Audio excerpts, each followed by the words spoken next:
All right, welcome back to the AM show, and let's delve into what the papers are reporting now, and then I'll welcome my guest for us to deal with the important matters arising in this country. Of course, we'll look at the over 40 billion cedis debt owed road contractors and what government is doing about it. We'll also look at the zipline and matters arising and all of the issues. But let's get into what the papers are reporting this morning, starting with the Ghanaian Times newspaper. And on the front page, no Xmas for police, Deputy Interior Minister says. And according to him, they've asked the police people to provide security for the citizens and visitors who will be coming into the country in this Yuletide period. And therefore, even those who are on leave are being recalled to augment the service. So the annual leave that police people will do embark on have all been suspended because they will need men and women to provide security for Ghanaians and visitors during the Christmas period. So if you're a police officer, Christmas is not for you and your family. Your family will celebrate it, but you will not be home.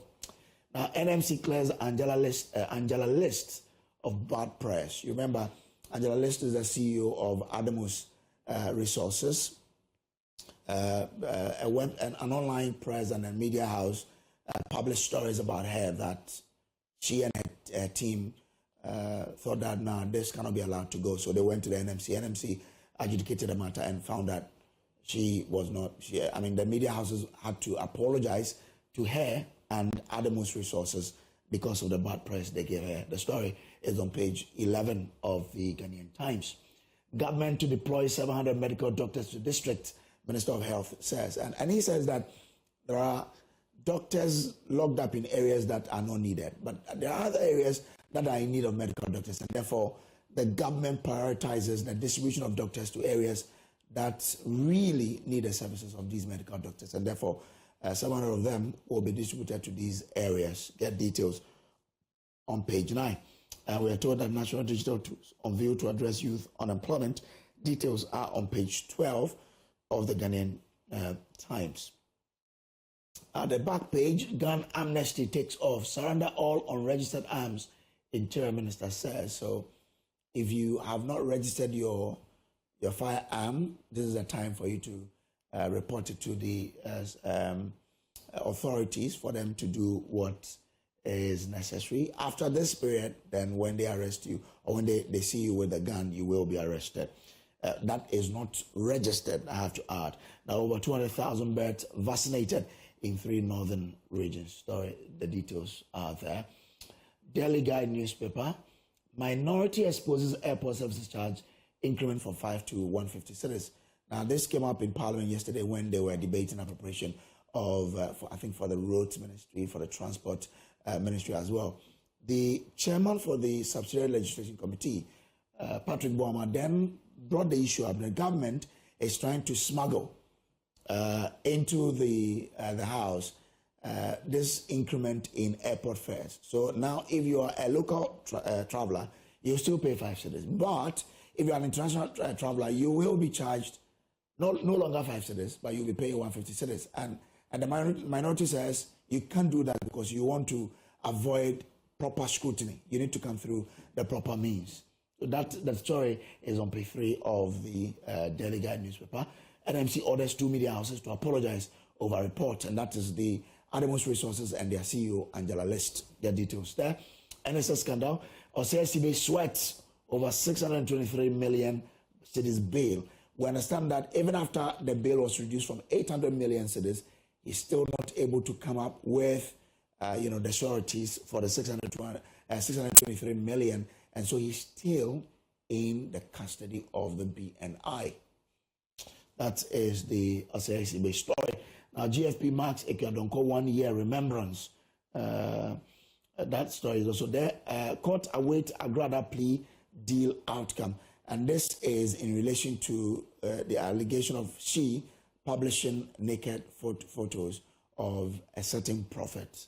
The court has given the AG up to 13 December to provide details of that particular plea bargain deal so that the court will decide what to do with that particular case. The Ghanaian publisher now, MPP grassroots unite behind Baumia ahead of next month's presidential primary. So it means it looks like the Baumia campaign team is really gaining some momentum there. Only yesterday we heard that the campaign team manager for Engineer Kwabena Japan has switched camp to join the Baumia campaign, and now we are being told that the MPP grassroots is uniting strongly behind the Baumia campaign team ahead of next month's presidential primary. It will be interesting what will happen on 31st January 2026 when the party elects a flag bearer. Now, experts warn Ghana of rising terror risk at CPS dialogue and plot to malign former MIF executives uncovered. The details are on page 2 because, the former MIF executives have come out strongly to say they got 1.9 billion cedis in profit. Why is that not being talked about? And they want that detail to also be out so that there could be some fair public discourse on that front. Well, let's do the daily gist now. Kisieja being in hot water, more petitions fly in. And over the last few days, we understand that a lot more people have been petitioning for the removal of Kisieja being as the special prosecutor. Some citing several reasons, particularly on the Kano Ferrata investigation. They say that it is not true that he started when he says he started. Well, let's see how that one goes. Because we also do know that the president has forwarded some petitions to the Chief Justice to go into them. Let's see. Now, also, MIF boss exposed in audit report saga. Get details of that particular story on there. MPP takes Bandai seat case to Supreme Court. Yesterday, we brought you details of that particular story. Agrada begs over fresh naked case. Also there. Baumia gets massive endorsements. Is also on page 4 of the paper. And KAA camp downplays campaign manager defection to DMB camp. As I said, we brought you that story yesterday where the campaign manager of the Kwabena Japan team has switched camps to join the Baumia campaign. And the Kwabena Japan team is saying that, well, that won't impact us in any way. Okay, let's do the Accra Times now. And Ayarga exposes MPP's economic record on page. The story is on page 3. It says prudent management of Ghana's economy. Ayarga says that what is happening now shows that the MPP didn't manage the economy well. Get details there. Nana Kunedi Ajman Rawlings, a foundation pillar of PNDC and NDC. Fifi Kwete says, and 2026 budget is health-centered, the entire candor declares. Okay. Team of Hope touches 231 lives with free surgical exercise. And MPA boss praises Muslims and Christians. Parliament undertakes cleanup exercise. So those are the papers for you. Let's do the majoronline.com briefly, and then we start our discussion. If you go on to majoronline.com, electricity tariffs up by 9.86%, water by 15.92%, effective January 2026. This is from PURC. And this is one of the things we're going to discuss. Kojo Poko is vexed in these areas, and he's going to help us appreciate the breakdown. Bandai rerun, final Gazette decides all. The Final Report dismisses claims of late filing. 25 doctors refuse postings to Upper West Region, threatening healthcare for 1 million residents. And we brought you details of this particular story on Prime yesterday. So if you watched the Joy News Prime, you saw it there. Details of that particular story. We were within time. The Final Report defends NDC's case as Bandai battle hits Supreme Court. Well, the Supreme Court will adjudicate this matter, and then we see where the fact will, will exonerate who. So that's it there for you in terms of what myjournalline.com is also reporting. Let's get into the discussion now by introducing to you our guest for the day. And I've been joined by Kojo Pokum. He is a member of did I say government? A member of the NPP and is an energy analyst. Good morning to you. Member of government, that would be interesting. Member of government, I don't know. You know, if I was member of government when the president was cutting his cake, you'll have seen me quite cutting cake as well. All of a sudden, we are seeing some strange faces cutting cake with the president that we didn't know was part of government. But it's all. But the president cutting cake would mean that he has friends that, and then this was at the golf. No. In his house, we sent a couple of days. The president will have on social media that there are people that in his house with his church members. Actually, was it church members or? Okay, so there were a gathering of cake cutting, and we've seen some interesting faces cutting cake with the president when the appointees were called. People we didn't know were appointees, but well, that's fine. So that's what I'm saying. That's me trying to be a bit of mischief this morning, but it's all good. Those that know the story know the story. But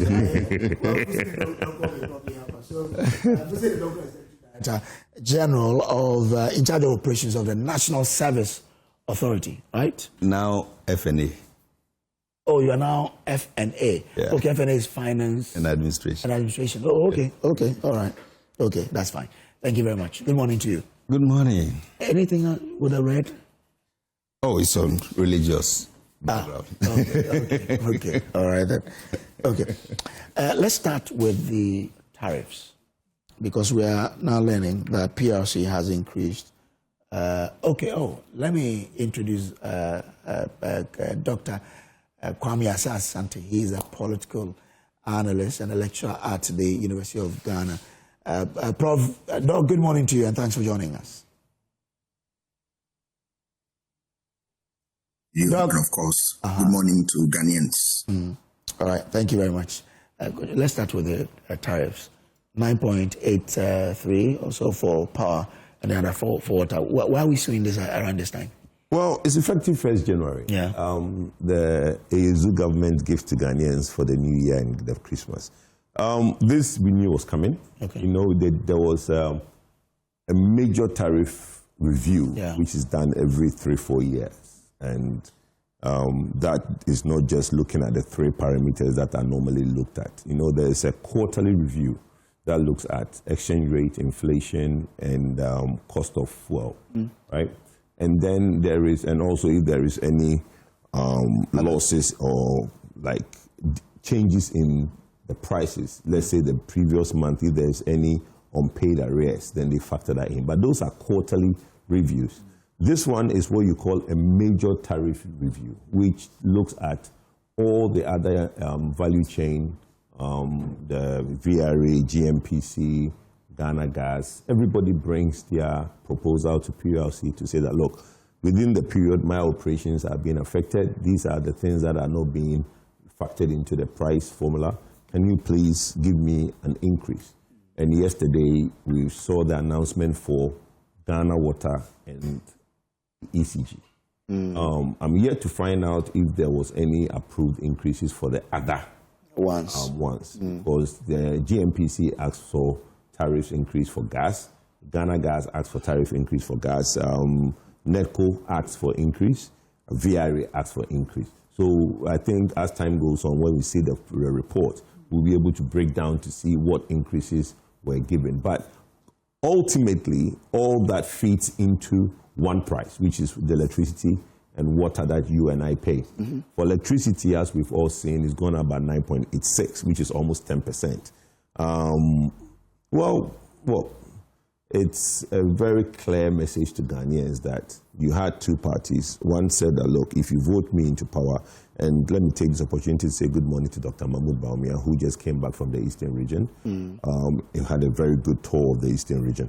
Look, during our campaign, we said that we were going to introduce, the MPP said they were going to introduce 3,000 megawatts of solar, and we would reduce electricity price by 50%, right?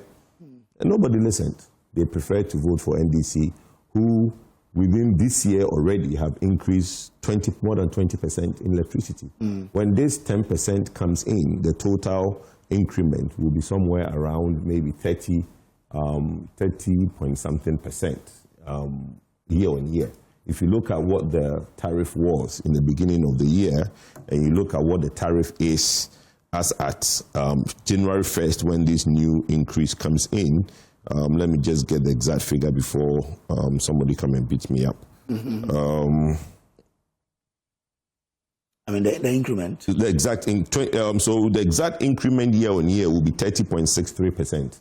If you look at what the tariff is from January 1st, 2024, and what the tariff will be when this 10%, this 9.86 adds on, the total increment in 1 year of electricity will be 30.63%. Help us appreciate it better. Okay, so the last increment in electricity was done in October 2024. That was the last review done by PURC. So as at 1st January 2024, what electricity tariff was as at 1st January 2024. When this 10%, 9.86 kicks in, right, you would get a cumulative increase in 1 year of 30.63% in electricity tariffs. As we speak today, there's been 20.77% increase in electricity tariffs as at today, the whole year, from January till now. Okay. So we know there's a quarterly review of electricity tariffs, right? PLC increase it quarterly. And there is a 20.77% increase as at today. So when the 9.86 comes to add on, by 1st January when it starts, there will be a cumulative increase of 30.63% in electricity tariff. That will be in another year. No, but I'm just saying that I'm doing a 1 year comparison. About 1st January to my brother, I'm doing 1st January 2020. So I'm doing 1st January 2025. No, sorry. So maybe if I said that, I'm doing 1st January 2025 to 1st January 2026. So in 2025 alone, we've had, as we speak today, we've had, like I said, 20.77% increase. So by the time the 9.86 comes in, there will be a 30.63%. So I don't know what my brother is saying that from the January 1st, you know, every quarter there's a review, right? So from January 1st, 2026, in the first quarter, there will be another review, which will probably be an increase or a decrease, but the way things are going, probably will definitely be another increase. We keep hearing about dollar has come down. We keep hearing about inflation has come down. None of this is reflecting in the hardship of Ghanaians. And today, we hear that Ghanaians, after spending all the money for Christmas, will be saddled with a 9.86. But hasn't the PRC done well when you know how much these utilities were asking for? They have been done well. It is the government that is still going to incur the losses in the sector. You know, we have always said that it's difficult for anybody. That's why, look, I keep saying, accident. When somebody sits in opposition, right, and always talk about, oh, there's this amount of losses, you've not done well, you've accumulated this amount of losses. Today, we are still not doing full cost recovery. Because, like you said, the increases that the utilities ask for, we're not given. Yeah. Right? We don't know the exact increase in terms of the 9.86, how that translates into the distribution service charge. Because bear in mind, what ECG was asking for was not the entire increase in tariffs, but they were asking for about 200 and something % increase in their DSE. We don't know how much that is increased unless it's gazetted. Okay. When it's gazetted by PURC, then we can go into that document and drill down to know how much the distribution service charge, that's how much that goes to ECG for its operations, how much that has been increased.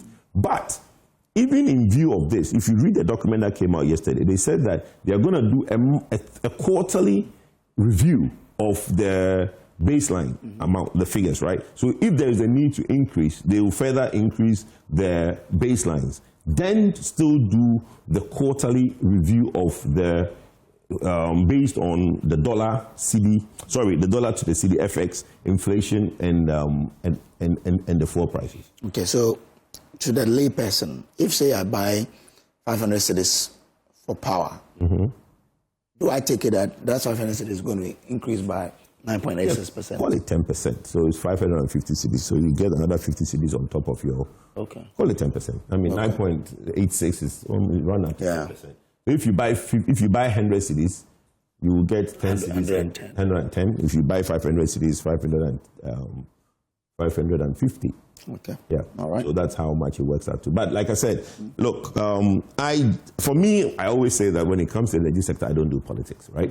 Because you need to look at the reality of the industry, and you cannot be accumulating debt as has happened in the past. Because I've preached that whenever you've identified there's a hemorrhage, there's a bleeding, you need to stop it and then basically cure the wound, right? So we've identified that there is a problem in the sector. We don't need to be accumulating debt. And yes, these reviews are necessary to basically make sure that we sustain that sector. But when somebody sits in opposition and does their politics, right? And as if the Dr. Bawumia Nana administration was such a bad administration that they don't care about the plight of Ghanaians and basically particularly make sure say Ghana for home. But it's not. Clearly, in the last 1 year, this government who preached Ahochire in opposition has not done anything to ease that Ahochire of Ghanaians. They only gave workers 9% increase in their salaries. Now look at what has happened in 1 year. You've had a 20-point-something increase in tariffs. By 1st January, you have a 30.63% increase in electricity tariffs alone. Let's not talk about water, which is going about 15.92. So look, it's a burden for them to explain to Ghanaians why they think Ghanaians should pay these things. But the NDC did that politics, right? Aside the burden for them, you believe that is right because we don't have to right or wrong, when we did it, we felt it was right. But they used it as politics to tell Ghanaians, this government is insensitive, MPP government is insensitive. That's the problem. Right? If we live in a fair and just society where NDC will support MPP in power to now let Ghanaians understand that, look, these things are the necessary evils we need to keep the country running. But if you now make and bring the kinky and the calipos and all these things to the studio and tell Ghanaians, then they vote you into power. Okay. And today, Ghanaians are now seeing the 30% increase in electricity tariffs. And going forward, they would appreciate it better. So they have to explain to Ghanaians why Ghanaians have voted them to this All right. Now, why do they have to pay? Fuzeni, what was the justification for the increases? Oh, thank you very much, my brother, and good morning to my brother here. I thought being an energy expert, he would have actually tried to shy away from the normal MPP politics so that at least this morning we could have had a very nice discussion. But then I'm sure he cannot help it, so I will indulge him. But let's be very frank. Who brought us to where we are now? Who brought PDS to Ghana? But for PDS, what was the debt level at ECG? What was the mismanagement at ECG? What was causing Ghanaians so much stress at the energy sector? We're already having issues. But is PDS to be blamed for this? I'm even confused. Listen, why are we doing the increments? You are doing the increment both for CAPEX and OPEX. Normally, the quarterly review is just for OPEX. Is that not it? For operational charges. Is that not it? This time around, we are going into capital expenditure as well. That is why this is being given. So that all the mess you left can be properly corrected. And you have a problem with that and say somebody has deceived Ghanaians because you've caused a mess and somebody is trying to fix it. A government that left Ghana, left the seat and left, how do we call it, fuel that will sustain our light for just about 2 weeks. And today, they have the boldness to come and tell Ghanaians that they rather cared. They countered that argument too. How did they counter it? They said it was not true. That the four they left could take over 3 months or so. The former deputy minister came out to say that was showed you documents in but you know, my that brother, effect. you know that was not true. I mean, who said that was not true? Why were we struggling? There are documents online to say that it wasn't true. There was enough. You are good at creating problems, and people. NDC is always good at fixing your problems for you. So you always take comfort in that. Do you get it? So let's not shy away from these things. Sincerely speaking, look at the water sector. Look at that mess you took us through, Galamsey. Mess all our drinking waters up. Now all GWC water stations have to struggle, buy more chemicals to just purify the water. Are they not all increase in operational costs? So is it just that government is so happy, he just wants to increase for the sake of increasing? This government that you were starving students, and this government has gone to look for food. Today students are eating egg, eating better food in school, just so they can have good concentration at school. You call that government rather that he's rather insensitive and he's burdening Ghanaians. So let's speak to the issues. Are there real problems at the energy sector? Yes or no? We all know is the fact. Because Joy News should be even the one leading the charge, because you speak about Galamsey every day, every time, every morning. And go to most of our water providing sources, especially water treatment centers. Most of it, I can say even about 12 out of the 16 regions have issues with most of their water bodies. So if there are more pollutions in the water, if the turbidity level in the water is so high, what does that mean? It means more chemicals will be needed to cleanse that water for us to drink. It means more chemicals will be needed to actually make that water wholesome for us to drink. So that already puts a burden on the operational cost of the Ghana Water Company. ECG, the debt that is there up till now, most IPPs are owed. We've not even paid them. You just left the debt and went away. We have to come and deal with that debt so that some of them can keep the lights on for us.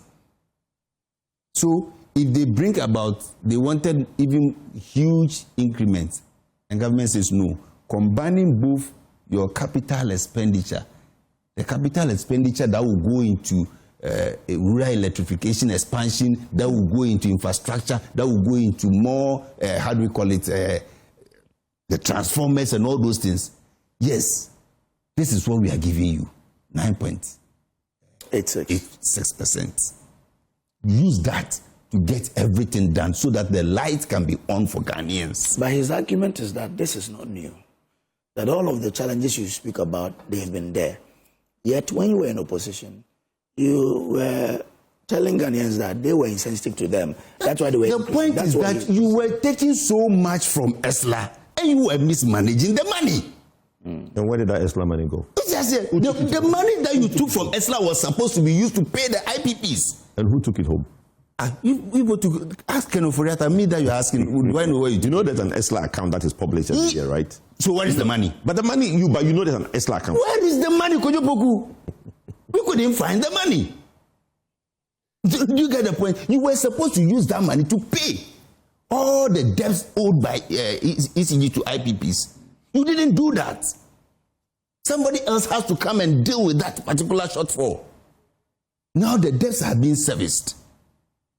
So, you see, let's not create problems and pretend as if we were not part of the problem and all of a sudden the problem is just coming like a boat out of the sky. No. Governance is continuum. We have accepted the liabilities. Yes, we've inherited even your whole, we have inherited the whole, thinking of what to do with that particular whole. So yes, we have accepted all your liabilities, but trust you me, we are fixing it. But we won't shy away from the fact that we are fixing your mess and you pretend as if this mess is just somebody's own creation. No, you created the mess and we are fixing it. And all we ask from Ghanaians is that we will be truthful to them. We will not take their money and go and use it for, administrative expenses. No. If it's for capex, we'll use it for capex. If it's for operational expenditure, we'll use it to the benefit of Ghanaians. We won't go and take ESLA money and go and use it for campaign. No, it will not happen. We won't go and take SNIT money and go and use it to go and say we are going to do Agenda 111. No, it will not happen. Whatever that comes to us, that is exactly what we are going to use it for. Okay. Transparency is all Ghanaians want. Bro, quickly, my brother mentioned something. You should know that the Galamsey problem, where Ghana Water is having to increase, is their cousin. In January, when by the time the MPP was leaving, Konyako was producing water, right? The central region. In September, their own minister of central region, NDC minister, went and said that the Konyako water head can no longer produce water because of Galamsey.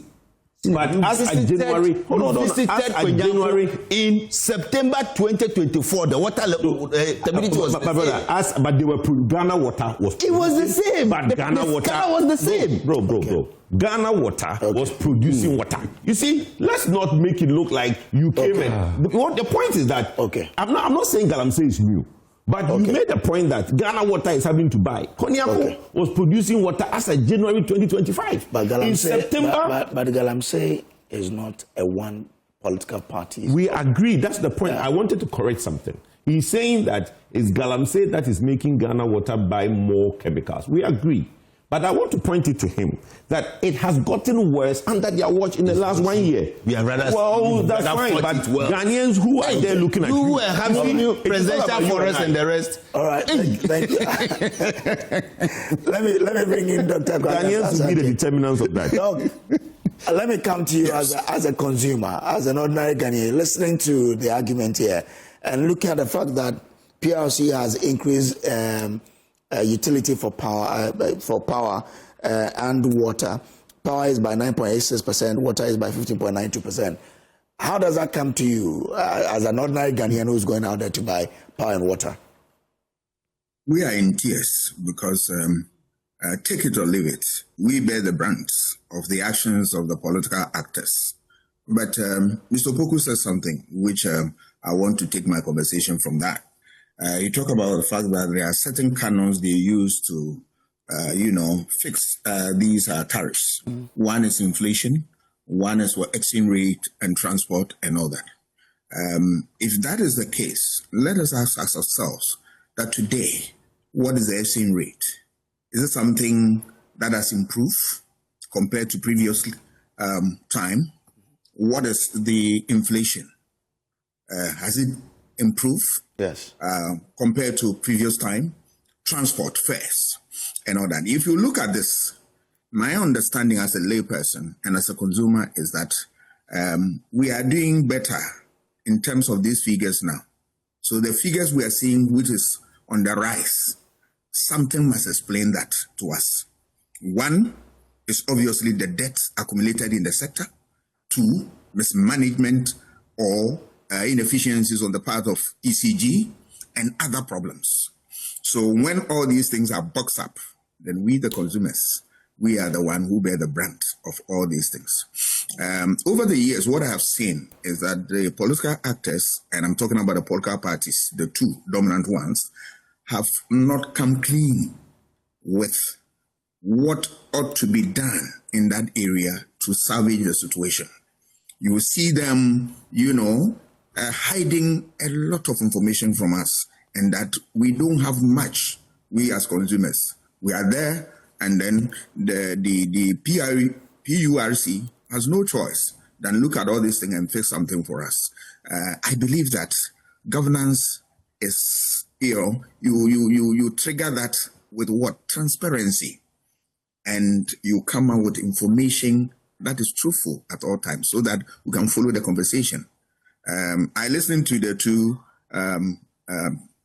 party people, and you realize that where is the position of the ordinary man here, right? Because the reality, this one is blaming this one is blaming that. So we, as consumers, as the people, what is in for us? Remember, governance is nothing but what? How you make use of both human and material resources to make life better for us.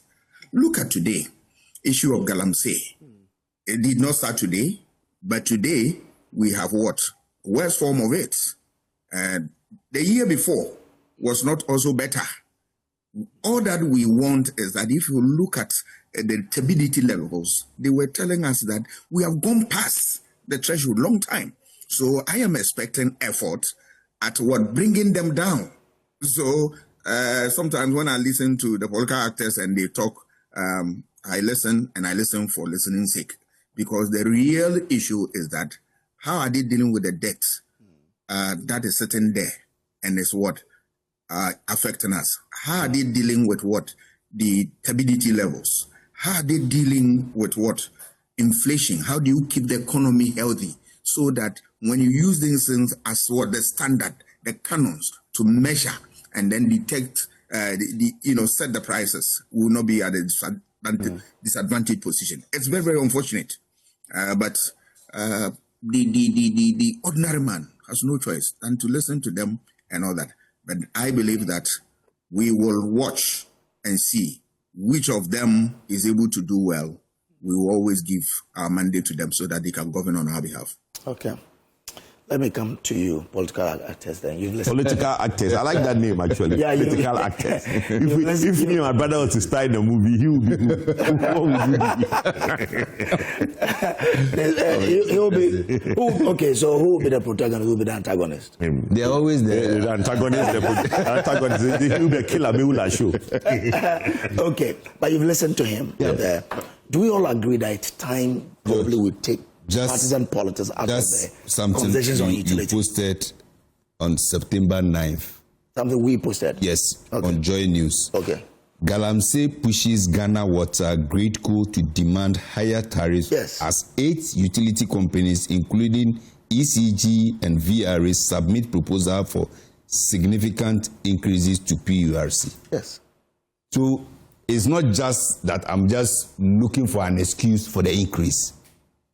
As I said, these were the real reasons why some of the increases were being demanded, because the operational costs were running overhead. Now they have to add keepers. But mostly, as he said, we do the quarterly review. Those ones, the 1%, 2%, those are purely for operational basis. But at least every 3 years, or I think 5 years or so. 5. Because this is this is up to 2030. Yes, every 5 years you do the annual, the big, what do you call it, review. Yeah. That will take care of the CAPEX and the OPEX. And some of them were even demanding 200% increase. Oh yes, Ghana Water was 230%. 200 and yes. And they were giving 15. You see the point. So government is very much conscious of the ordinary Ghanaian. So I'm so sad when I hear doctors say we don't just care about them. But you know the cushions that government will have to cushion Ghanaians just to make sure it comes down. His conclusion came from, he started from, do we have improvement in inflation? Yes. That's down. Do we have improvement in exchange rate? He said yes. And then he used another parameter. Transport. Exactly. So he says, out of all this, if we are doing better, why then are we seeing So that is where I expected. He's an academician. Yes. But for these things, it could have been worse. So that is where the distance should have been that. Kojo, can I come in? No, that's not Kojo. That's the asking me. You are Kojo as well. Yes. Oh, okay. Yeah, no, I'm also Kojo. Okay, so 3 Kojos on the show. Okay, that's no, good. come in. Yes, that is where Mr. Fuseni, I'm sure that's the name. Yes. Where I said that if all these parameters are okay, then what explains the difficulty we find ourselves in? It's one issue of debt that is sitting there. I mentioned that. That is true. Issue of what? ECG own what? Inefficiencies. Mismanagement of the place and other factors. Yes, so that I have done justice with the issue. Yeah. So if there is a debt sitting there, who caused it? We want to know.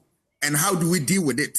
The politicians over the years, this debt have been sitting down and they tell us stories upon stories and all that. And it's fair for me to say that because how do you deal with the debt? I agree with Okay, so you now, agree with him. He has a point. Let me make a point on behalf of the 2 political actors. No. Let me make a point. Hold on. This I will never be part of your point. Please, be part of this that you enjoy. I'm listening. You enjoy it. You see, what Ghanaians should appreciate is that this debt is as a result of government. And my brother said government is continuous. Government not wanting to transfer the entire headache, the actual headache to Ghanaians. Yes, because you see, this debt that arises is not as a result of somebody taking money home. It's as a result of what it is realistically. Because I'm sure PLC went to sit with the president, and the president who has Ghanaians in mind, representing Ghanaians, will tell them that, look, I'm sorry, maybe this thing you are proposing, I can't let you transfer it to Ghanaians, so please do this. then I will find a way to find out how this. In finding a way, the political class, the political actors, in cushioning Ghanaians so that Ghanaians don't get the full brunt of what they're supposed to pay, that is how the debt arises. So let's not make anybody think that this debt arises as a result of... Can I ask Mr. Poku, is that the best way out? How do no, my brother, that's a chicken and egg situation. What is the best way? The hard place and the rock. Are you saying... Do you want Ghanaians? No, but you see, my brother, let me land. First and foremost, the political actors have to go to their constituencies. Yes. The political actors have to now also be the one who give the salary increases. So it's the father of both fathers, the same father of both children. If you are not careful and you now create inflationary pressures, which is by increasing, because you have to be mindful of all these things. So if you do unnecessary increments, you are also creating what? Inflationary pressures. Yeah. So that is why this debt that accumulates, and he called us political actors, that is why that debt exists. But really, it's not a good thing, but you have to think about by that. Let me ask you a question. Let me ask you a question. In our books forever? No, it's not. It doesn't sit in our books forever. No, it's being dealt with. And what is the essence of governance? The governance, you expect that political actors will be able to find solutions to our problems. Yes, and that's where we differ. And that is where I become finding the solution to what they created. And at that juncture, we differ. No, but let me ask a question. If you say... Let's take it from even Rawlings's time. Okay. You remember I've forgotten the name. There was a particular thing. Was it before the toll recovery levy came? There was a particular thing that we were using, especially even in fuel. In fuel prices, there was a particular cushioning that government was doing.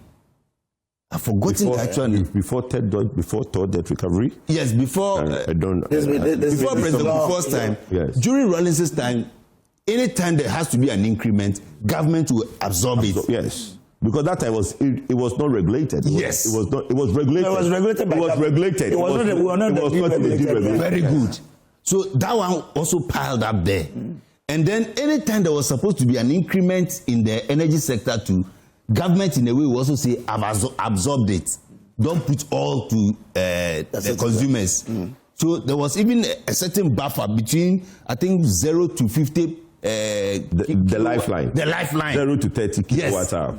And trust me, government was not even paying. It's still there anyway. It's still there. The lifeline is still there. The lifeline is still there. So, but the question is that if you political how do we actors deal with that problem? If you political actors think that, if I can answer, no, I'll let you. But okay. But when you say you want to cushion consumers, yes. Mr. Bogo says you have to go to your constituents. So you need to tread cautiously, such that you don't incur their wrath. But is that not self-centeredness for the political actors? No, and not really the consumers. No. But the consumer is the one. Hold on, the constituency, 270 constituencies. All the population in Ghana live in this constituency. Yes, we get so it. when we say that we have to go to our constituency, it doesn't mean that particular. No, but you are doing it so we are doing it so that. No, but who gets the wrath? If there's hardship in the country like they did to us when we were in government, who gets the wrath? Ghanaians will now 2 million people did not go to vote. Because they believed in what they were saying. That is debatable. Well, that's fine. But those 2 million who didn't find their way to the ballot box because you prevented it. See, the point, and before I dissociate myself from him, I want to make this point. We, the political actors, have a responsibility to the citizenry. That is very true. We have a responsibility to citizenry. You cannot put up, because you see, when Ghanaians are overburdened, then there is the negative effect of non-compliance. Yes. So you have to be careful. I'm not worried about your political... No, but whichever way. You are not getting the point. The truth of the matter is that... I've gotten the point. See, the truth of the matter is that is why I like the angle Doctor came from. The truth of the matter is that every politician, most especially we the social democrats, our first and most important duty is to make sure there is food on the table. That somebody, when he gets up in the morning, if for nothing at all, the person must be able to eat. It doesn't have political gains associated? No. Okay. Because when there is food in the person's stomach and you are even reasoning with the person understands better. Okay. Then 2, there must be something in the person's pocket to be able to move in and go and work, to be able to pay the tax. So every social democrat wants to make life comfortable for the citizen for productivity. Okay. That is why we try to take charge of most of the government businesses, so that government creates the business, creates the environment for people to come and work, so that there can be productivity and we share it among ourselves. That is social democrats. Their ideology is, listen, give them the support to the private sector. Let them employ people more. They will pay more taxes and government will get money. That is where we differ. So social democrats as we are, we always want life to be comfortable for the citizen. All right, for productivity. Okay, all right. But before we thank you end very this much. conversation, he made a comment that needs to be corrected. He said we collected ESLA for campaign. Please, nobody collected ESLA for any campaign. So where's the money? But you rightfully said that the ESLA, the legacy debt, existed from President Kufuor's time till today. Sorry, President Rawlins's time till today. So that was a legacy debt. When you guys were leaving, there was a recovery levy. When you guys were leaving, that particular when you guys were leaving, there was use a 2.4 billion Ghana cedis indebtedness in the energy sector. Will you guys remember Honorable Jackson when he went for 2.4 billion? So the legacy debt has always been there. And it has been sustained over the last 8 years. But don't say that we use it for campaign. Where is the money, Kojo? But the money, look, it was paid. Look, where is it? Sahara, go and take the report. Thank but please don't say that we use it for campaign. Nobody. Thank you very much. I'll just give one last bite to Doc. 30 seconds. Briefly. You see, the reality has dawned on the political actors in the studio there. Doctor, we are all political actors. That they are not doing something right. We have a problem. All that I've seen is that they don't have the solution to that problem. No, we do. Because we do have the solution. ESLA is not paying. How do you continue? IPPs are being paid tell us now, that doctor. There is this problem. And there is IPPs no are solution? now being paid. No, bro. See, But, politics- doctor, don't say there's no solution. Take the Dr. where is the Bawumia solution? manifesto. Take the Dr. Bawumia manifesto. Where is the It has all the solution? solution. Please, he didn't Don't say take the everything, Dr. but he Bawumia wanted to manifesto. reserve some for tomorrow. He couldn't say Where is the everything that solution? in that manifesto. Please. Where is the solution? Because in politics is the context of ideas. But doctor, if you I am take sure the Dr. Bawumia manifesto, political you see the actors solution. don't have ideas about solving this problem. Because why do we continue to have this problem where we have people who promise us that give us power and we change, No, they don't have a solution. I agree with you. They don't have I've just told you, ESLA is now being used to service the debt that they left to the IPPs. Why do you think the light is still on? Because now we are paying the IPPs and we are buying the fuel. Are the lights on? That they left. Are the lights on? Where's the doom song? Are you sure? Okay. All right. Thank you very much. Thank you very much. Let's move on and talk about the government's indebtedness to road contractors. We understand now it's over 40 billion cedis. In the appropriation, Parliament allocated some 5.3 billion to the roads ministry. The question is, how does government intend to defray the 40 billion? Yesterday, we were speaking to the chamber of the construction chamber, and they said our members are owed over 40 billion. How does government intend to deal with this?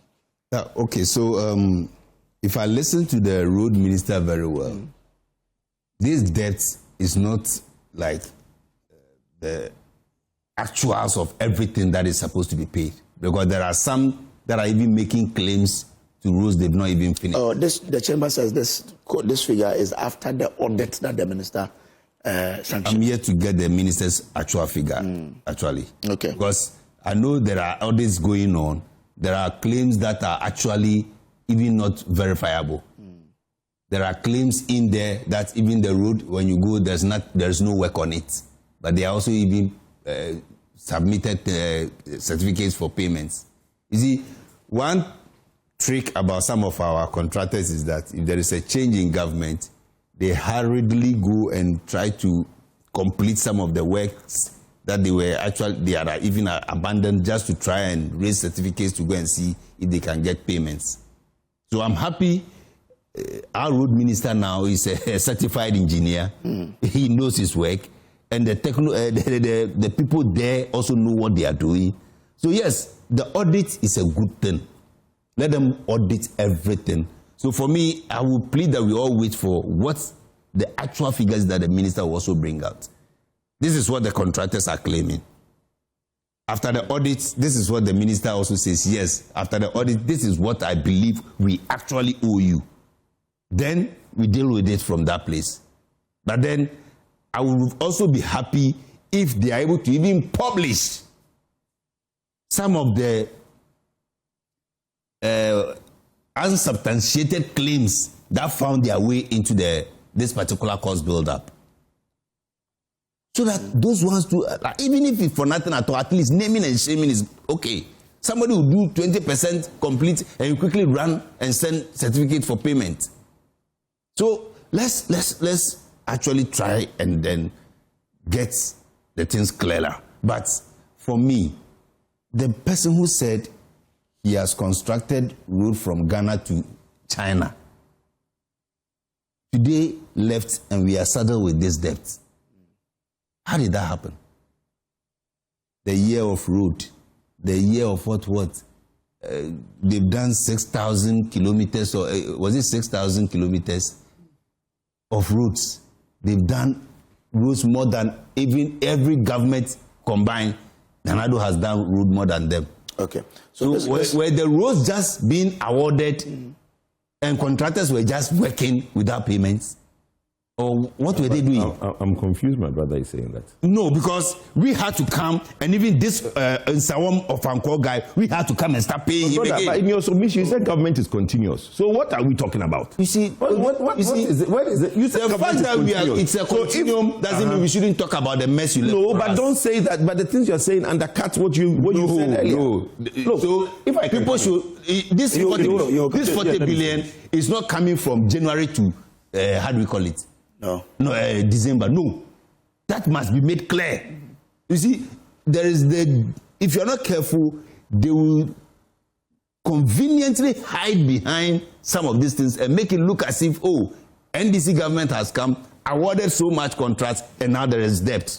No, but yours is coming. That one we know. Yours is coming. We are not saying that the 40 billion is from you. The one you awarded, those ones you awarded plenty. But my brother, we are paying for those. Let's not go on that trajectory because every government is continuous. When you left in 2017, yes, there were indebtedness in the road sector that the MPP government paid. No. So what is it coming from that if we award contract and you are coming to pay, you are crying foul? Over-awarded. That is the word. What is over-awarded? You over-awarded contracts that you didn't even have sources of funding for.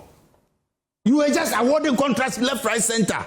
How can you give such a huge road, Accra-Kumasi road, and you are giving it on GOG? And you expect the contractor to be able to finish in time? What should they have awarded under? My brother, if you know this particular road, like the one we did for Pukwase, we took a loan for it. The money was sitting there where you came. So all you had to do is contractor, go away, redesign it, do it this way, and you finished. That's my brother. Do you have Atufosin's number? Do you have Atufosin's number? I have his. Then please call him and tell him that the expressway that he's saying that he's going to fund it GOG, he should stop. What are you talking about? You are not getting the point. Are we not in this country where we are saying that $4 billion is from GOG? What are you a government that was under the pressure of IMF and you were doing DDEP? Then you go and award such a contract again on GOG that you didn't even have money to pay your pensioners? So is it an argument that because you may not be doing DDEP and that's why you can fund the... They were reckless in some of their awards. Let's accept that. No, answer the question he asked you. No, I'm asking that once you do the GOG thing, yes, is it your understand your the government of John Mahama has decided to go the big push way. Okay. Do you understand? Innovatively, yes, there's no DDP going to happen under us. In fact, we are even paying all the coupons they left for us. Mm-hmm. We are going to be out of the IMF very soon. Aside that, the big push has a dedicated source of funding for. From where? What is the tell us? No, we are watching. What is the dedicated funding? Where is it coming from? The dedicated funding. The big push. What did the president say? Where is tell us where. What the president said. Tell us where the big push is coming from. If 13 billion is dedicated for road, where is it coming from? Where is it coming from? Government's own. So it's GOG. So it's government of Ghana. Yes. Exactly. So now go ahead. We have a better mobilization strategy than you had. Okay. Do you understand? At least, if for nothing at all, we've created something called Gold Board, which is bringing us more. We've created better conditions at the port that is bringing in more revenues. All the loopholes that you created, we have sealed all of them.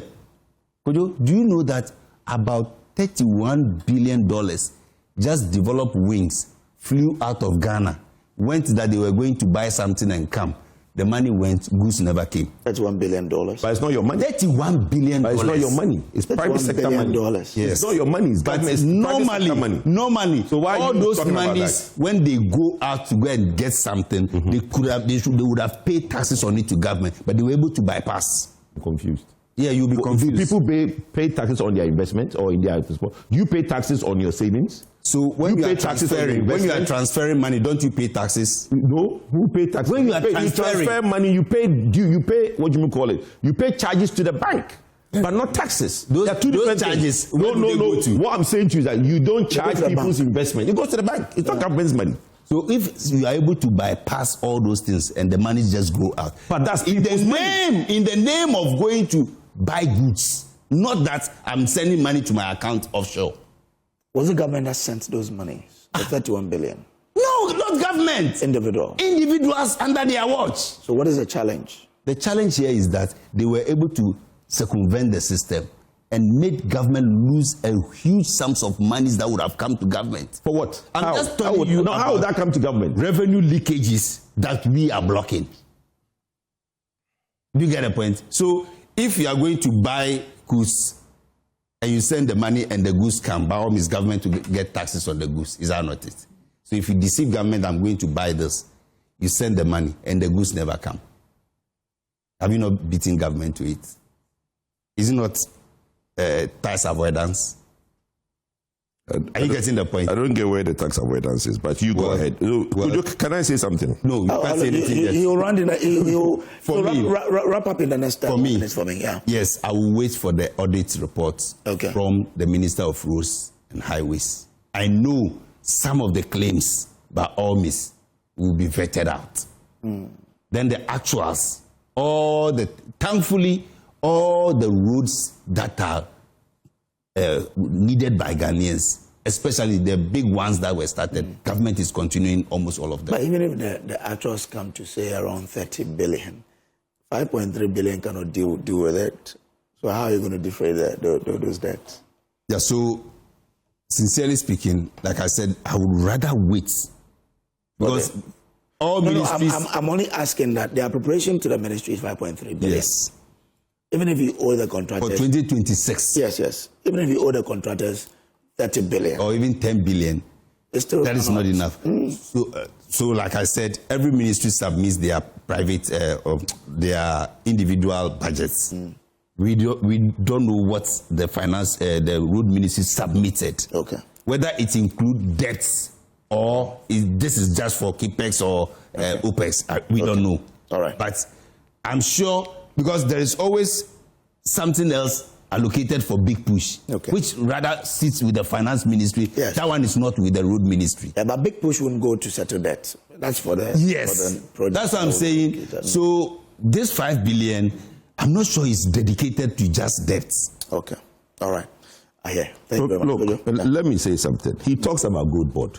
In the allocation for 2025, Mr. Speaker, we will provide CD equivalent of 279 million as revolving fund for Ghana Gold Board. Not a single penny went to Gold Board.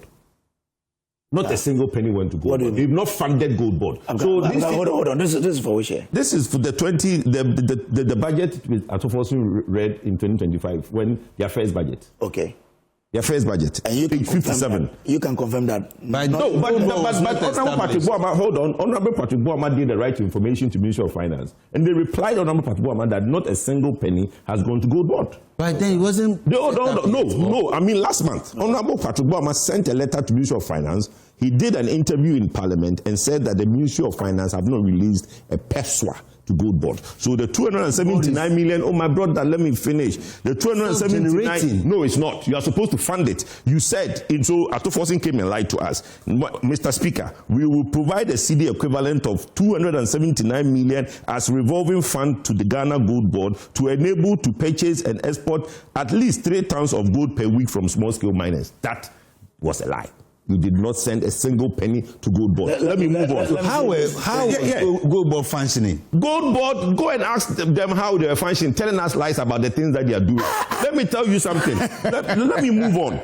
Now, let me go to 149 of the budget that Atuforsen read. He said, Mr. Speaker, to address the concerns from well-meaning Ghanaians on how we are going to close the revenue shortfall as a result of removal of selected taxes, the answer is we have stopped the bleeding.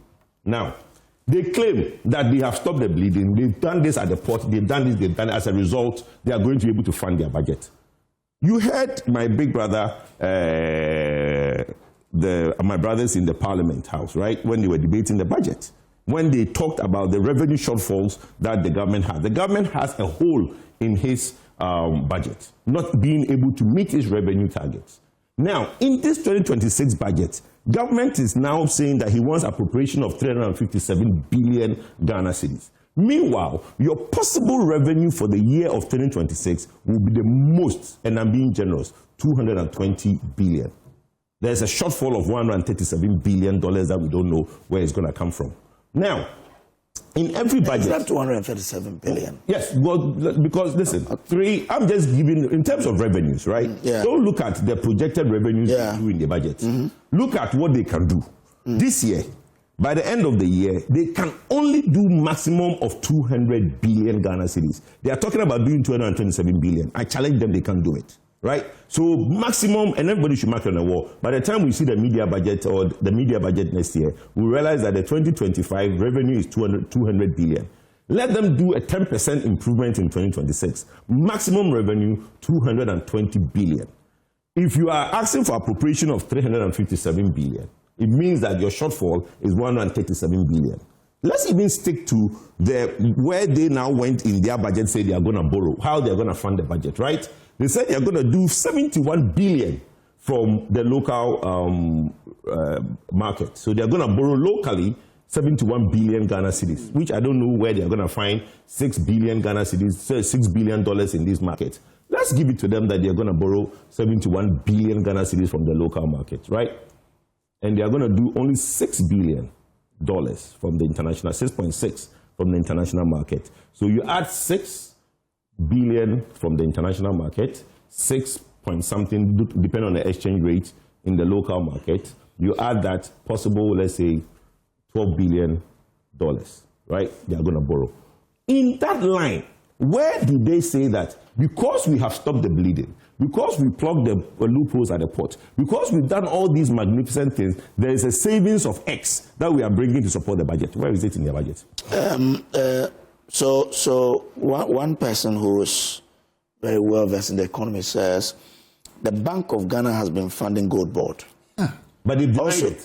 Also, Gold Board... They denied it. Also, Gold Board isn't new. It's PMMC. Yes. Gold Board hasn't brought any new revenues to government. Thank you. They only get Forex. Thank you. And yield the Forex to government. Thank you. So let's move on. My brother, let him take his notes. But let me move on. On the indebtedness to the contractors. You see, my brother talks as if the government ever has money. We run a budget deficit. Government of Ghana. And I'm surprised at the Minister of Finance every day when he goes and stand at the box and said they don't have money. You are the ranking member in Parliament. There's not a single time this government of Ghana has money. We always run a budget deficit. We are borrowing to basically do infrastructure. But your deficit, my brother, it doesn't matter what you Preco or Sister Uba. You are coming. You are the one looking. Everything in your budget is 1 billion, 1 billion, 1 billion. You are coming. You want to borrow 10 billion for Energy City. You want to build a new city in a Volta region called Energy City and spend $10 billion. You want to build Accra Kumasi Expressway for 4 billion. You want to do this 1.6 billion. You want to do this 1.4 billion. All these billion. I call them the Billionaire Boys Club. You understand? Because they are not trying to look at a country called Ghana. We are just exiting IMF for $3 billion. All of a sudden, you guys are cooking pies in the air, making it look like Ghana is going to get all these billions that we don't even know where it's going to come from. But let's give it to them that they're going to have money. The contractors. Atuforsen in his own decided that he was not going to pay contractors their money. He said on Joy that he has vetted a certain amount of money, but he cannot pay all of it in 1 year, so he's going to spread it over 3 years. Who gave you that authority? Ghanaians are owed money. They've done the work. You have vetted it. You've agreed that this is a legitimate claim. But you are saying that those that you vetted, you are going to pay some 28 point something this year, and the rest you are going to pay it in 2027. Why? But no, my brother, let me land. Who gives you the authority to no, say, but that's fine. But the point is that, hold on. Okay, so you are doing the same thing. Not that we are doing the same. So you are doing the same thing. Person saying there's no money sitting there. You are doing the same thing. And the person says, yes, I've accepted it. So I will pay you over time. That one is a problem. Can we quote you that you are giving the contractors haircut? You are giving them a shortcut, not haircut. Now, let me bring it up. Somebody knows. He says, I will pay you over time. Hold on, yeah. Last before I bring it up. My brother talks about people rushing to now do 20% of road and claim money. I don't know if my brother has ever done construction, but I have.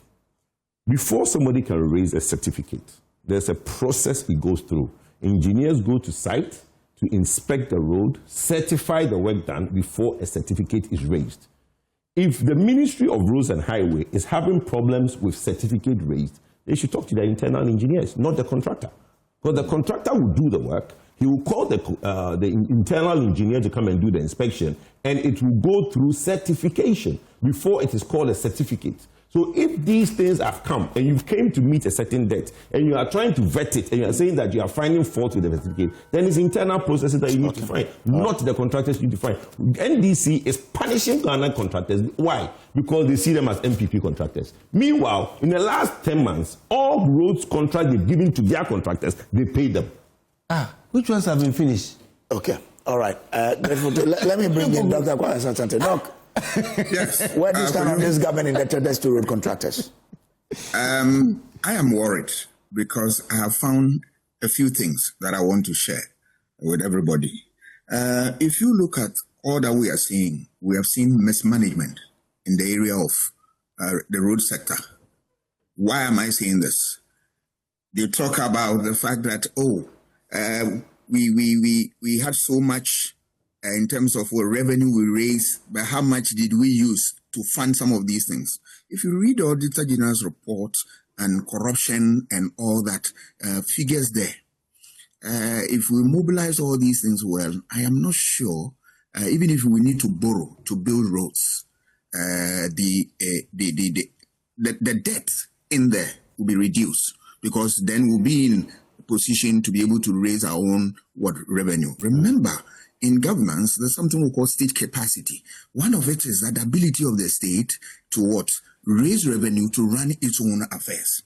We are not able. That is why we award contracts and we don't know where the money will come from and all that. Road construction and all that. We look for people to come and fund our road construction in this country. It's very, very shameful, because we gain independence long time. We gain our economic independence. What are we seeing?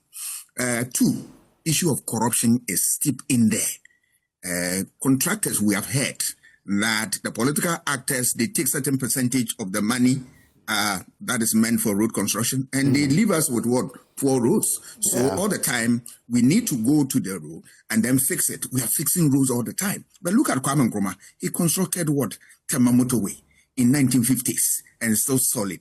Yes, but look at the roads that they've constructed in our time. They've destroyed, and then we are building new ones all the time. Corruption is in there. And look, they will tell you that there is nothing, they are doing their best, but we know that is not true.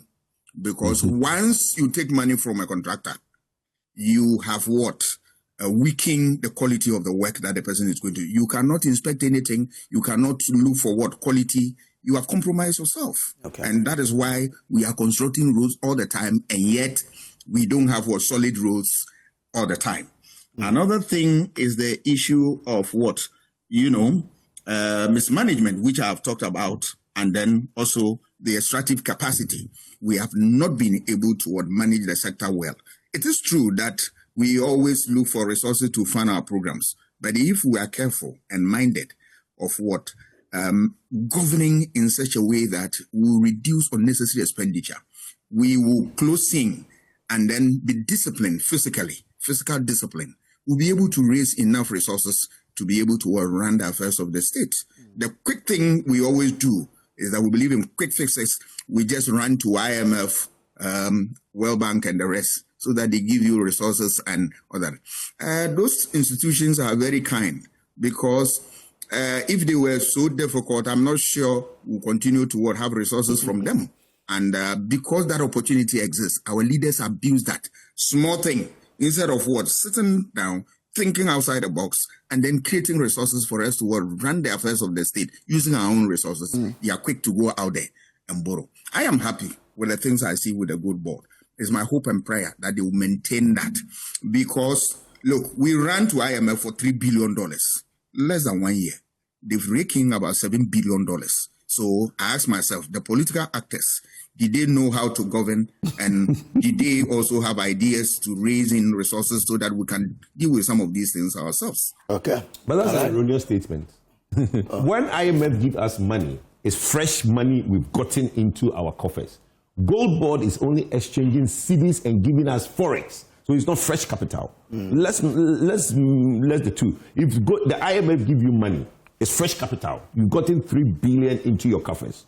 Gold board, we are only using our cedis. What the program Dr. Bawumia started, which is gold for oil and gold for commodities. My brother. Are you saying that gold board is not doing anything meaningful now? It's not doing anything new. He's not doing anything new. No. Gold board, they are buying the gold and selling the gold. Yes. They're not exchanging. The PMMC was doing what? What was PMMC doing? PMMC was doing the same thing. But PMMC was not doing it at the capacity of but hold on. No, but the point I'm making is that yes, but the point I want to gold board is now acting like cocoa board. We agree. Nobody's PMMC was not arguing. The sole exporter of gold from Ghana. Nobody's arguing. What we are saying is that people misconstrued this statement that gold board has earned us 7 billion. It's not true. We had cedis. Bro, let me explain. We had cedis. Yes. We used the cedis to buy gold. Yes. Then we exported the gold and made profits on it. No. And made profits on it. And made we made profits on that gold. And made 7 billion reserves, please. The profit you made is not that gold, it's not 7 billion. No, yes, exactly. Thank you. So let's not be confused. But the profit also part. No, but the profit is how much? Let's say we should be told. He said that we should be told. Prof said something. No. Let me correct it. It's better the viewers are educated. But it's revenue. The gold, no, please. If you put in $5 billion and you brought went to IMF for is that not 2 billion? My brother said that if we went to IMF for 3 billion and gold board has gotten 7 billion, yes, politicians think. But it's two different things. What IMF gave us is fresh capital, new money into your coffers. What we did with gold, what we are doing with gold board is that we are using our cedis to buy gold, right? Yeah. And then get a forex of 7 billion. Yeah. That is the difference. No, there is whatever the profit is there. Hold on, guys. There's a fresh capital there. Husseini, how much profit have we made so far? No, I can't exactly. That we don't know, so that is why. But that's the point I'm making. You and I know the but good so price. the mischief is no. But the mischief, but the mischief, my brother, I appreciate that. No, but you're not appreciating what. No. I was correcting. If we know the corrected margin that we made, is not doing anything significant. Well, it is bringing some money. They are doing some. Listen, a brilliant person, a genius, Dr. Bawumia came up with an idea, right? Not true. And you guys are taking it. Bawumia made us lose over $700 million. Don't stop that. Go and see the losses gold board is making. He's not making. Go and see losses gold board is making. Hold on. You took our gold, there was no oil, there was no money, we can't even find where the money, we are making losses. You say he brought a brilliant idea. Okay. Brilliant idea. So this one says, Ministry of Finance has admitted they've not released the money to gold board. Yes. But the BOG has been funding them through the back door, despite the IMF rule that the BOG shouldn't fund government. So it is in. So they only borrow from BOG. I think even the BOG governor has. I'm coming. I think even the BOG governor has explained. Stop that. They are not. But that's what they are doing. They are not giving money to Sledge to go and buy oil. But hold on. But who gave money to Sledge? Is it not your people? No. Nobody gave money to Sledge. Okay. Let me talk. Please. Listen. You see? It's a kind of how do you call it? Butter. No, it's not butter. What is it? Stop the butter thing. What is it? It's a pre-financial thing. Exactly. Yes. So what are you giving? Instead of Bank of Ghana Bank of Ghana has the mandate to buy gold. Yes. So instead of Bank of Ghana actually buying the gold. They've now. But how do Bank of Ghana buy gold? Oh, they buy from individuals. From who? But no, that's the problem. They buy from Ghana. small scale mining. No. You see, can buy gold. Bank of Ghana is mandated to buy gold from the mandated authority, which is PMMC, now Gold Board. Bank of Ghana, it's like you're telling me that somebody can go, is mandated to buy gold. The job of PMMC was to mop out to assay gold. I'm coming. My brother, let's educate. Their main job was to buy the gold. To assay gold, to buy and assay gold. Okay, fine. Which is what gold. No, let's educate. No, you are not getting it. You are not allowing me to make my point. How do you understand what I'm saying? But just a minute, we have to move on to the other topic. Yes, PMMC previously was supposed to buy gold on behalf of Bank of Ghana, or even buy the gold for Bank of Ghana to store for our reserves. Do you get it? But then there was no law preventing any private individual from exporting gold. There is. You can't export gold in Ghana. That's the problem. The PMMC law bans anybody from exporting gold. And then that's the law. Then he's saying that, and I know that some people are exporting gold. But that's illegal. But you allowed it. No. For 8 years, that was what was going on. For since invention, for what do you mean 8 years? Since what did you guys do about gold? Only for 8 years. For the 8, no, please don't stop that. It's not 8 years. From invention, from Ghana. I know the industry a little. Industry, but since invention. Do you even do that? No, yes. A lot of people. Have you forgotten the gold that was hijacked on the Kumasi Road? Have you forgotten that? That was an armed robbery. We never found the gold. Understand that we escalated the issues when it comes to gold export. Nanado himself came and told us he went to Dubai. They said, "Oh, thank you. We got these huge billions of dollars." He didn't even know. But that's the point. That was over $2 billion worth of cocoa. Gold went out to Dubai alone. That was Dubai alone. But that doesn't come from Ghana. It came from Ghana because they were thanking him. He came from Ghana. Nanado said it himself. It didn't come. The president said it himself. It didn't come from Ghana. Thank you very, very much, gentlemen. Let's do the zip line, right? Because that's an interesting issue there. Before the zip line, if you indulge me, just 1 minute. There's something critically happening at National Service that, if you will indulge me, just 1 minute, I will wish to put it across. But I know your network goes very far. I'm pleading with all the National Service personnel who have been deployed. We have deployed over 89,000 National Service personnel as I speak to you. As at now, just about 50% of them have gone to validate and register. Wow. The rest are all sitting home, waiting and hoping that somebody will do reposting for them, because I don't like Joy News. I don't like their color. I want to be posted to Adon TV. I want to be posted to Asempa TV. By Friday, we are closing the system. Hey, it is Wednesday. Yes. And you say 50%? 50% of them have not reported. But can your system accommodate the next 50%? The rest 50% for the next 2 days? Well, our system can take even 1 million. Okay. All right. So they have to report and register. Otherwise, after Friday, it is next year that you will do your service. And this is a warning to them. No, you see, I'm being very charitable now, because the frustration they are giving to the system is becoming so much. Most of the regional offices are just sitting there dormant. They are not going for the registration because somebody thinks, "Oh, bring money, I will change it for you." Please, by Friday, we are locking the system. And if you don't go and register next year, you defer your national service this year. You come and do it next year. Thank you for indulging me. Okay, thank you very much. It's an important information. So very important, because I think there's a very lackadaisical attitude towards service, and I think the delay also did not help. Could you look at our time? You'll be there, bam, it will come. Me, I went to Bremen. There you go. Who do I know in Bremen? I just have to fly, walk and go. Everybody. You understand? That is national service. Everybody. You go and experience something new. Yeah, exactly. But you are posted to a place. I don't even know the place. I don't like the place. I went. What? It is national service, not convenience service. Okay. Let's do zipline and value for money controversy that is now brewing. I'll start that one with you, Dr. Asante. Are you surprised of what you're hearing now about zipline? It was even used to fly exercise books, test books, and all of the things that the health minister has mentioned.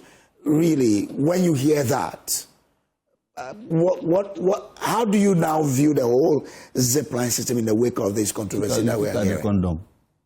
Monitoring and supervision. Very important. Very broken important. down. We don't have monitoring, we don't have supervision. Because if you had that, this thing would have been corrected. Because we are using that resource to, ferry certain important things that we need in the health sector.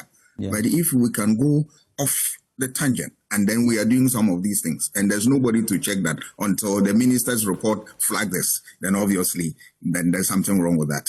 You see, supervision and monitoring, so critical. We need that. And but Doc, does it erode the benefit that this whole drone service brings to Ghana's health delivery system? There's no doubt in my mind that that policy was a good one. It has really, helped deprived communities and all that. There's absolutely no doubt. But if you take away even this problem, you would have realized that, look, it has done so much. But all that we are saying that we didn't need that. Those other things that we don't need in the equation, we have to take them off. Otherwise, they undermine the quality of services that they render. People need blood urgently. Yeah. And then you are carrying to those centers condoms, for Christ's sake. You are sending textbooks and all that. Who is dying that he need textbook to handle in order to save, we are able to save life? I mean, look at this. So, but all boils down to the fact that there is mismanagement there. There is supervision is not working. Monitoring is not working. Because if the two are working, hand in hand, obviously this problem would have been noticed and addressed head on. So if we want to get the basics right, these are some of the things that we do. Administration requires the use of resources effectively to achieve the ends that we desire. Other than that, let's forget it. We are not in administration or in governance. We are in something else. Okay, thank you. Fuseni, now the explanation is that every month they were paid a certain amount. Yeah. So whether they flew or not. Wow. No. They were supposed to fly a certain number of, or undertake a certain number of flights to be paid. Yeah. But the explanation I heard from Okoboy, whether they do that or not, there's a certain amount they were supposed to be paid. So if, for example, they are from planes, we know how hard to reach those places are. Yeah. And the drones are used to ferry exam papers to them. Does it then erode the sort of benefit that the drone service has got? That was my district, actually, my former district. Actually. Okay. It was Anyino Fee. Okay. So between Anyino Fee and Atebubu is about 56 kilometers. But between Anyino Fee and Atebubu, there is the Sene River. It got flooded. And there was no boats there to even cross. So as at the time the exams were supposed to start, the place was flooded, so they couldn't go. So the only option was to use the zip line at Mampong. To actually, normally it goes to drop medical consumables to the Anyinofi Health Center anyway. So normally it goes to drop it at a Seneso, then they come to pick it, and some also goes to, Fumsia. And those are the very hard to reach places because when the Kuma River is also up, you can also cross to Fumsia as well. So those things were being done. So I think it was only once, I think it was even this year, once that the drone had to fly the exam papers to Anyinofi. So that was last year? Yes. Last year. Yeah, I think it happened. Okay. Yeah. Okay. But that should be good news, right? That should be on the way to deal with some of these challenges. Textbooks, I don't understand. But is it true they were carrying textbooks? Well, how many textbooks can the drone carry? Well, the books are not heavy. Textbooks? Yeah, they are not that heavy. So textbooks are heavy. They have a kilogram that they actually carry. And they have to even package it in a way that the drones are a bit big. They are not the normal. Yes, I know. I've been to their side before. So they have a particular weight. I don't actually know the weight they carry. But could they also be that some private individuals could also go and engage them? I doubt. So the condoms were also flown to government. But is it true that they were flying condoms anyway? Or if they can fly books, why can't they fly? No, but I'm asking, even the books, I'm asking, are we really sure I think doing those the most is there evidence to that? The exams one was an emergency. Yes. So yes, justifiable. But the real reason why the zip line was brought, if I understood them very well, was one, critical medical supplies, emergency medical supplies, anti-snake venoms, blood, all those very critical things, oxytocins for pregnant women, and those very critical things that we need in some of the remote areas that they are not able to lay their hands on. Like I said, if they have to travel from Anyinofi to Atebubu, where there is a district hospital, that would take them 56 kilometers. I did a story from a community called Jantua Chrome. Okay. In the Wasa, this is Asankregua area. Yeah. I think it took myself and my team about an hour and 30 to get to that community. And the people there, the nurse in charge of that child's compound said, zipline. Because prior to that, a pregnant woman died on the road because they have to transport the woman on a motorbike. Yeah, mostly that's what we do now. You know, so it's difficult. But now, the zipline will just drop the blood, will drop whatever they need. So there's some very positive story about zipline. The bit that I also don't understand is that why couldn't we structure the contract in such a way that it could have been pay as you go? Would the investor had come to Ghana to set up? We actually paid most of the investors' investment too. Yeah, but I'm saying that looking at it, there was no infrastructure like that in Ghana. Yes. You want the person to come and set up here. If you say, so you pay the deliveries that we pay you for the deliveries you make. But that's what I'm saying. Would they have basic something given to them to cover that is operational cost? Oh yes, something small. But when they do the delivery, they get on top. Okay. So let's not make it look like they get a huge amount of money whether they deliver or they don't. Or not. There is like an O&M, right? Operation and maintenance fee. Okay. Giving them. So there's an O&M giving them that allows them to stay. When they are deliveries, then they get paid for those deliveries. And another point, they were supposed to even expand to cover the whole country. Other areas, yes. But so far, the point is that, but you come and cancel them. You're hanging a dog and giving it a bad name. Let me come in, my brother. If they are misbehaving, what are they misbehaving, my brother? Please, you have hidden a whole lot of charges in the contract. We don't even know which one is 17 weeks. From my discussion with you, we are very open-minded people, right? Oh, let me say this. There is we spend how much? There are always innovative ideas in Ghana that implementation Ghanaians make it a problem. There's always innovative ideas that Ghanaians make it a problem. My brother, the minister has not shown us any reports. The minister have not shown us anything there. He was speaking to a report. But we have not seen the report. That report we should all get. We've not seen the report. So that we can all read right? the content. We've not seen any report the minister have seen. The minister is basically saying these things, condom, as if, even if condom is being flown, it's a bad thing. We've heard all the AIDS numbers in AIDS. We've heard the child, the STDs and all these things going out in. So let's assume they are hard to reach areas that there's no condoms. And zip line flew condoms to those areas. Is that a bad thing? Let's stop trying to basically mimic certain things. The importance of condom in our society, in a hard to reach areas where there are STDs, AIDS, and everything going on. If zipline indeed flew condom, it's a bad thing. But you see, like you said, there are maybe over 85% good things that zipline has done. Maybe there is a 10% of something people who usual Ghanaian involvement in all these things will probably come up. So let's say there were things that were not right. What does the minister do? You take the positives out of this thing, come in, streamline it, and make it better. Like my brother is saying, it was supposed to be what? Taken to other areas. You expand it. But you see, we've done this dichotomy of everything MPP is bad, everything NDC is good. So I'll kill it because it's an MPP initiative. That is my problem. The U.S. government today has given some money towards this plan. It's going to $150 million towards because they appreciate, and you appreciate. You see, and I'm glad. And I'm million, could you? We are paying $520,000 every month for services provided by Zipline. Then 88 $80,000 monthly for operational distribution centers across the run by country. the Yes, but 88. But how many centers? This is my challenge, bro. If we think we have a problem with the numbers, please let's say this. You are an FNA. You are an FNA. Okay. You are FNA, right?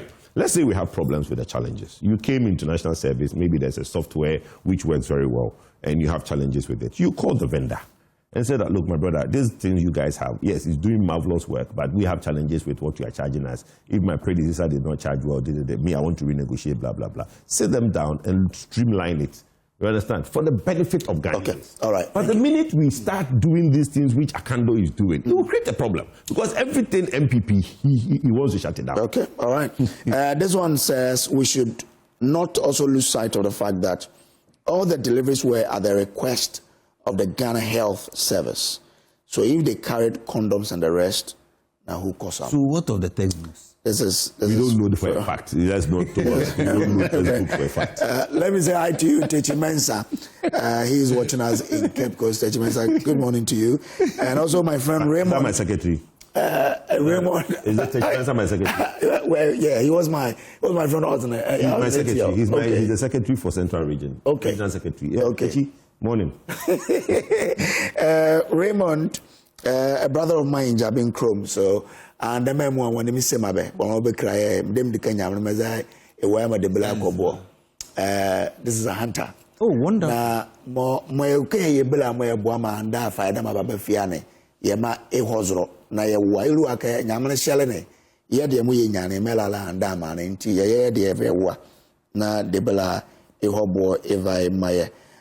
So me no bo jabin su amu a blombuni ne mmani ma bo jabin su ani abra princess ne agona mvuma o su a ne adem sama bela wone bezabaga be yesle ya me be din komo wone ya. Well, thank you very much, my guest. Was it a special request to you to do something for somebody in your language? Oh, I've been doing this. No, it's good. As we are losing our language. My contribution to Buddhist I need to find my language, which is maybe something aside Chi and do it once in a while. Kumkumba and Ewe, so. Okay, me Chi. I need to go to my village and see if we can come up with Megasigi. Maybe I can do Megasigi one day or the other. No.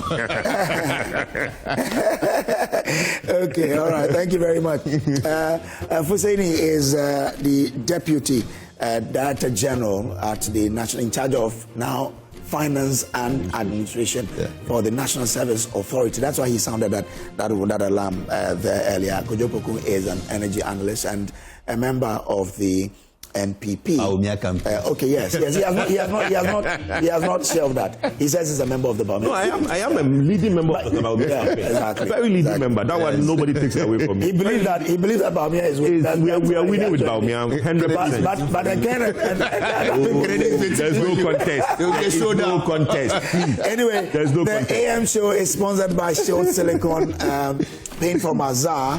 Azar Group also Syntex tanks, Syntex pipes, and Time Herbal mixture as well. Let me also thank my other guest, Dr. Kwame Asante. He is a political analyst and lecturer at the University of Ghana. Okay, Ghana, let's talk about water.